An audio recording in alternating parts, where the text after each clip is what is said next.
दोस्तों, यह है जापान की जिसकी गिनती दुनिया के सबसे खुशहाल, सबसे एडवांस और सबसे पीसफुल देशों में होती है। यहाँ के लोग सबसे ज्यादा मेहनती तो माने ही जाते हैं, साथ ही साथ एक खुशहाल जिंदगी जीने के लिए भी जाने जाते हैं। अब क्योंकि जापान नाम का यह देश न सिर्फ दुनिया के नक्शे में बिल्कुल कोने में यानी कि अलग थलग मौजूद है, बल्कि साथ ही साथ मुस्लिम दुनिया से भी काफी दूर है, तो इसीलिए ऐतिहासिक तौर पर भी इस्लाम के साथ इसका रिश्ता बिल्कुल न होने के बराबर रहा है। ज्यादा नहीं, अगर आज से सिर्फ 60 या 70 साल ही पीछे चले जाए तो यानी 1940 या 41 के दौर पर नजर डाले तो उस वक्त पूरे ही जापान देश में मुसलमानों की आबादी सिर्फ 500 से 600 के करीब थी। और इसमें से भी हैरान कर देने वाली बात तो यह है कि इन सारे के सारे मुसलमान दुनिया के बाकी देशों से जापान में आए हुए थे। वरना अगर बात करनी जाए जापान के लोकल लोगों की, यानी जो नस्ली तौर पर जापानी है, उनमें से तो सिर्फ और सिर्फ 3 से 4 ही मुसलमान थे।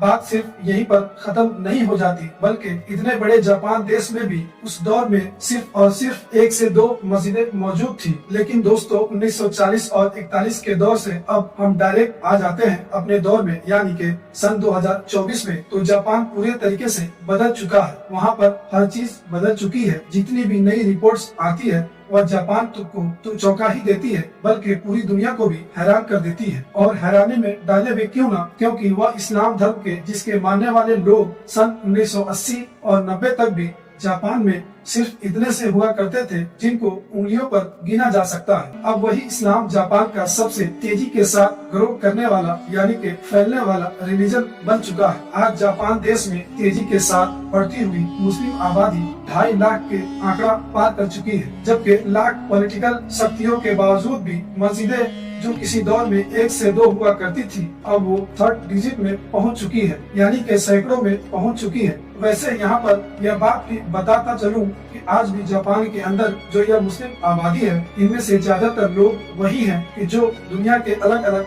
देशों से आए हुए हैं। ज्यादातर तो इंडोनेशिया, मलेशिया जैसे साउथ ईस्ट एशियन कंट्रीज से आए हुए हैं, जबकि बाकी मिडिल ईस्ट या फिर अफ्रीका जैसे इलाकों से आए हुए हैं। यही वजह है कि जापान में लगातार मुस्लिम आबादी तो बढ़ ही रही थी, मगर उसके बावजूद भी इस टॉपिक को कभी डिस्कस नहीं किया जाता था, क्योंकि यही सोचा जाता था कि यह सारे लोग जो बाहर से आए हुए हैं, इनकी वजह से मुस्लिम आबादी तो बढ़ ही रही है, मगर खुद इस्लाम जापान में ग्रो नहीं कर रहा है। लेकिन दोस्तों, फिर पिछले 1-2 दशकों से यानी कि पिछले 10 या 20 सालों से जापान के अंदर एक अलग ही ट्रेंड देखने को मिला है। और वह यह ट्रेंड था कि जापान के जो लोकल लोग थे वह ज्यादा से ज्यादा तादाद में इस्लाम से इंस्पायर होकर इसको कबूल करने लगे थे। नतीजा यह हुआ कि जापान की जो टोटल मुस्लिम पॉपुलेशन है, उसमें अब एक बड़ा नंबर वहाँ के लोकल लोगों का है। और इंटरेस्टिंग बात यह है कि जापान के लोकल लोगों में इस्लाम की तरफ कन्वर्जन का यह ट्रेंड वक्त के साथ साथ और भी ज्यादा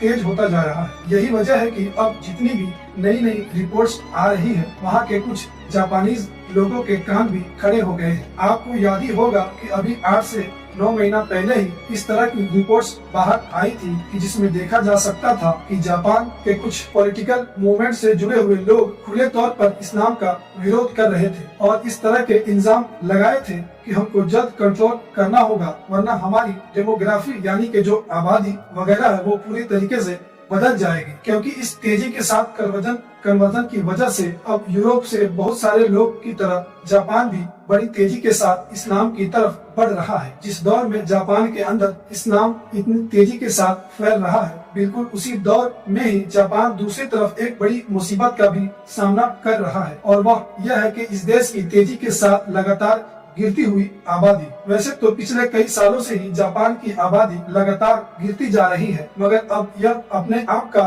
रिकॉर्ड स्तर पर पहुंच चुका है। और अभी एक रिसेंट रिपोर्ट में यह भी दावा किया गया है कि यहाँ पर जो लोग शादी करने का जो कल्चर है, जो ट्रेंड है, उसमें भी पिछले 90 साल में सबसे ज्यादा गिरावट देखी गई है। यानी यहाँ के ज्यादातर लोग शादी से भाग रहे हैं, शादी करने में दिलचस्पी नहीं ले रहे हैं। वैसे तो वेस्टर्न कंट्रीज में भी आजकल लोग कम ही शादियाँ करते हैं, मगर फर्क यह है कि वहाँ पर लोग शादी के बगैर भी बच्चे वगैरह कर ही लेते हैं, लेकिन जापान में शादी के बगैर बच्चे वगैरह करने का ट्रेंड भी नहीं है। शादियों का ट्रेंड भी कम हो रहा है। तो उम्मीद जताई जा रही है कि जो आबादी पहले से ही गिर रही है वो आने वाले सालों में और तेजी के साथ गिरेगी। अभी कुछ दिन पहले ही जापान की गवर्नमेंट की तरफ से अपने लोगों को खबरदार किया गया है कि अब हमारे पास सिर्फ 2030 तक का यानी कि 6 साल का ही वक्त है कि हम इस बड़ी मुसीबत से छुटकारा पा सकते हैं। वरना याद रखो कि 2030 के बाद अब हमारी ज्यादातर आबादी पूरी होने लगेगी। और ऐसा दोस्तों इसलिए हो रहा है